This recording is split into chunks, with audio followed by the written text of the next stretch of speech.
for the next hour. God is an awesome God, and God is doing some awesome things. And I thank God for this hour to talk to you within prayer, the time of intercession, because this is the time that we meet with the King. This is the time that we meet with the Almighty God. And this is personal, this is personal relationship with the family of God. With the family of God, with the bride of God. But I want to title the message that I'm going to kind of talk to you a little bit from for the next few minutes. Show God His purpose for Him putting you on the earth. Show God His purpose for Him putting you on the earth. Show God His purpose for Him putting you on the earth. God put us on the earth to bring worship to Him. God put us on the earth to evangelize. He put us on the earth to celebrate His family that's on the earth. Show God the purpose of Him putting you on the earth. We are so busy trying to prove something to personality, and we are so busy trying to prove something to people that we don't even show God the purpose He put us on the earth.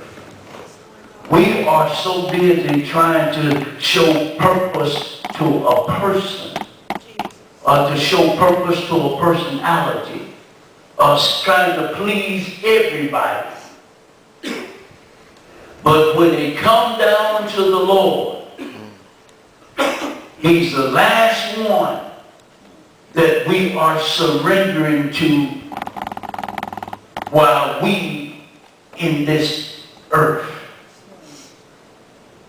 And when we go to Him, there's always something about God, I want this, a God fix this for me, a God work this out for me, a God give me this. How many of us would say, Lord, here am I. I surrender to you.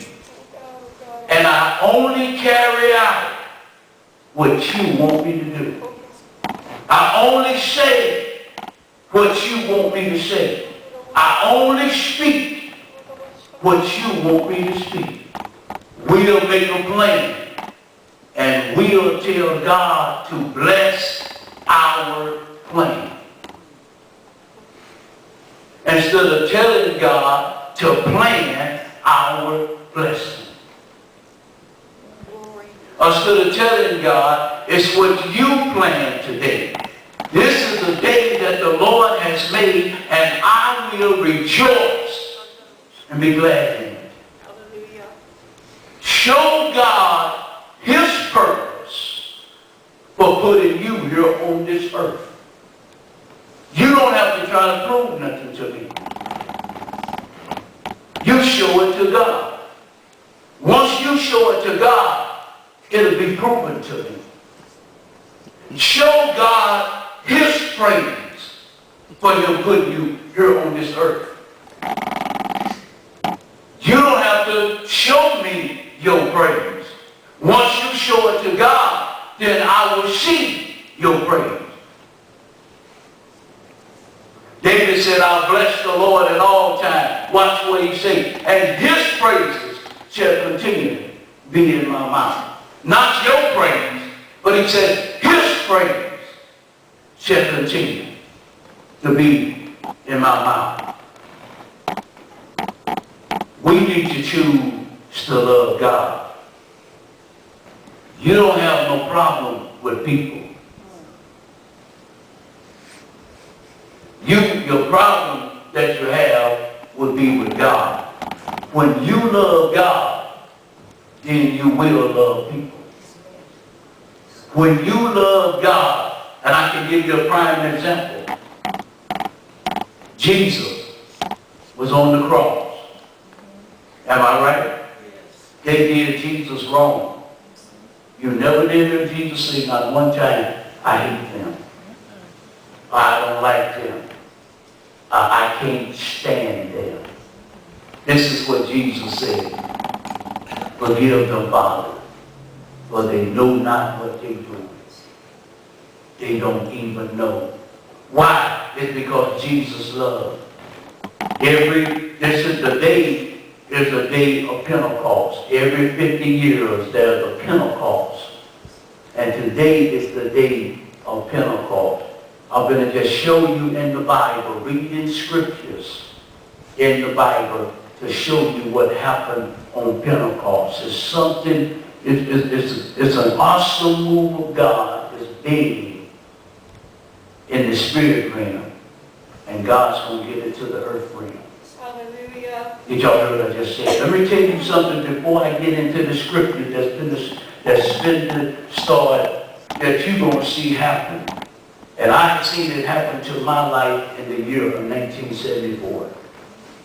In the year of 1974, in the early 70s, you're looking at a boy that was, you name it, I was doing it on drugs, selling drugs, drinking wine. Before I met my wife, what you call chasing women, big time dice shooter. I love to gamble with dice. And all of a sudden, Yes. within one day, I never said I was giving it up. And I never said I was quitting the things that I just told you I was doing. But all of a sudden, within one day, the pleasure was gone. Hallelujah. Hallelujah. Oh God. We praise you, oh God. Did you hear what I just said? Yes. I never said I was quitting. I never went to God and asked God to deliver me. I never went and got in a prayer line and asked anybody to pray that this darkness get out of my soul or nothing. Hallelujah. I was what they call a ranked sinner over there in Oak Cliff, Nathan, to where we were just last week. And within an overnight thing, Oh God. the pleasure for sin was gone from my life. Hallelujah. The dope dealers came up to me and rolled the dope out and said, come on, man, get high with us just like you did on yesterday. And I waved my hands like this. I don't even know what had happened to me. Oh Lord. I don't have the pleasure anymore. Jesus. I said, something that happened to my life. I have a desire now to follow this God that I really don't even know about. Hallelujah. But I'm going to go search and find out about it. It happened overnight. I'm telling every mama, I'm telling everybody that's here, you don't even have to worry about your children or nothing like that. And you do not have to keep telling them, you need to stop doing this, you need to stop doing that, you need to stop doing this. I'm telling you what's going to happen in the earth realm. People are going to be getting delivered. Jesus.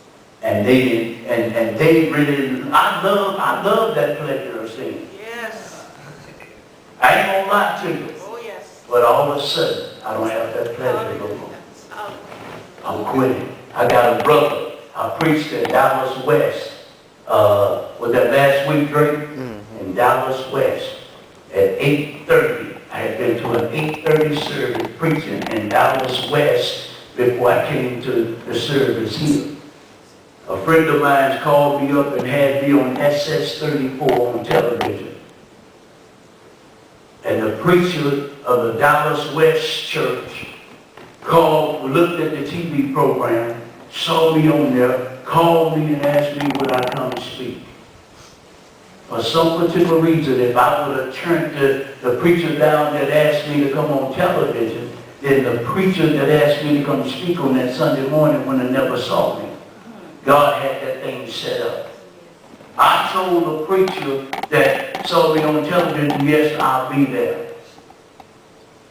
He said, come preach for me. I said, well, I got my own Sunday morning service that I'm preaching, and he said, ours at 8:30. I said, I can make it to yours, and then out of yours, I can get to mine.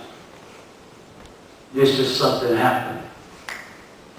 I got a brother that's 60 years old. I'm 55. We've never been in a regular church service together.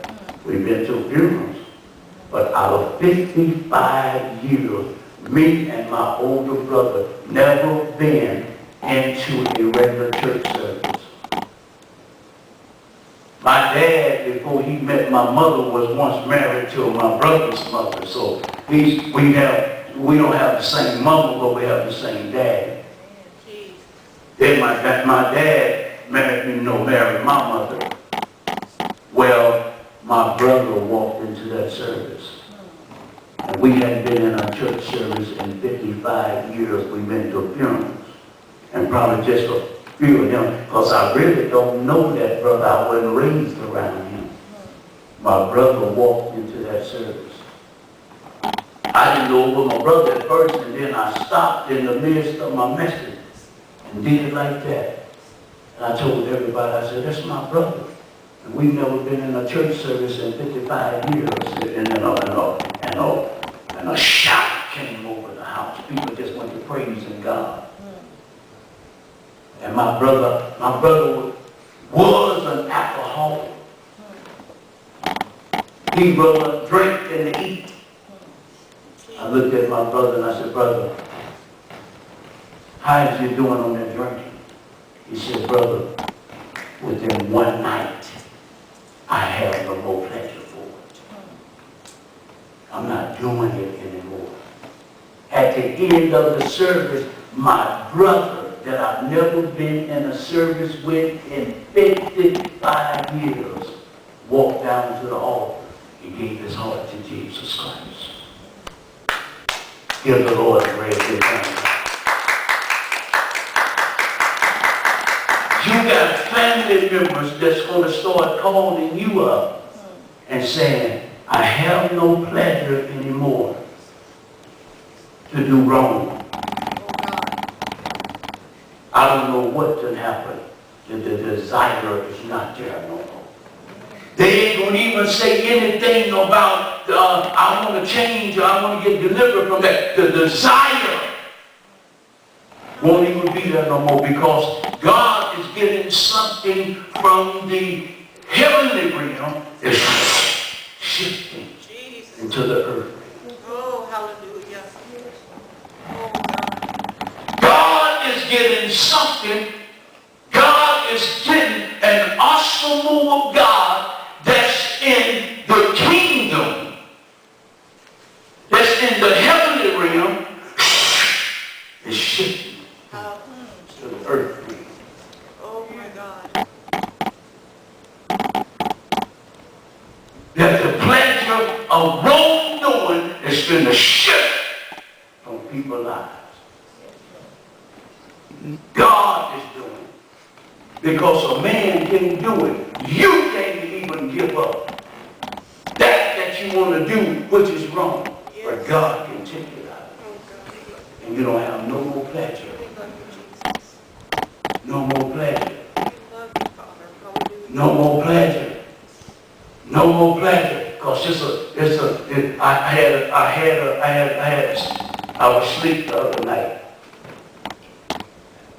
And I'm going to be honest with you. I had a baby. And I know a man cannot have a baby. Jesus. I know that. There is no natural way a man can have a baby. Glory. And this baby was coming out of me. Glory. It's something that God's trying to get out of me. Yes.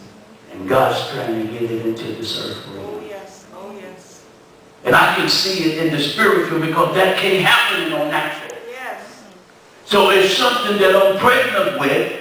Yes. It's a baby that I'm pregnant with in the spiritual realm. God's getting into the earth realm. Oh, God, yes. Or it's something that God has got in the kingdom that he's trying to get to me. And I was holding this baby like this, and the baby was a beautiful boy. Had so much glory all over it. Then the baby started crying. Wham, wham. I hear a sound of a baby in the spiritual realm. Wham, whang, whang. And when a baby come forth,